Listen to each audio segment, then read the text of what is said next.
નમસ્કાર મિત્રો, વિડીયોમાં તમારું સ્વાગત છે। તો મિત્રો તમને જણાવી દઈએ કે હવામાનના પરિવર્તન સાથે દિલ્હી એનસીઆર ક્ષેત્રમાં વિવિધ રોગોએ હાહાકાર મચાવ્યો છે। આમાંથી એક H3N2 ફ્લૂ છે જે ઝડપથી ફેલાઈ રહ્યો છે।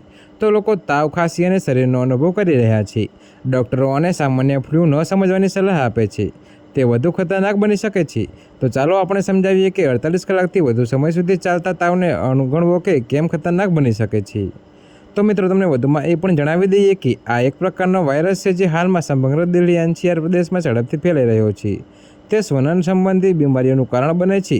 તે સામાન્ય ઉધરસ અને શરદી કરતાં ઘણો ખતરનાક છે અને જો તમે લાંબા સમય સુધી ચેપગ્રસ્ત રહો છો તો તમારી સ્થિતિ નોંધપાત્ર રીતે બગડી શકે છે।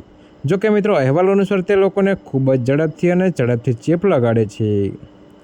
તો મિત્રો, તે કેવી રીતે ફેલાય છે તે અંગે જો કોઈ ચેપગ્રસ્ત વ્યક્તિ છે કે અથવા ખાંસી કરે છે તો તે હવા દ્વારા ફેલાય છે।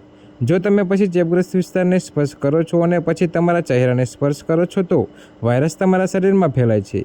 તો વધુમાં જાહેર સ્થળોએ તેનો ચેપ લાગવું જોખમ વધારે છે।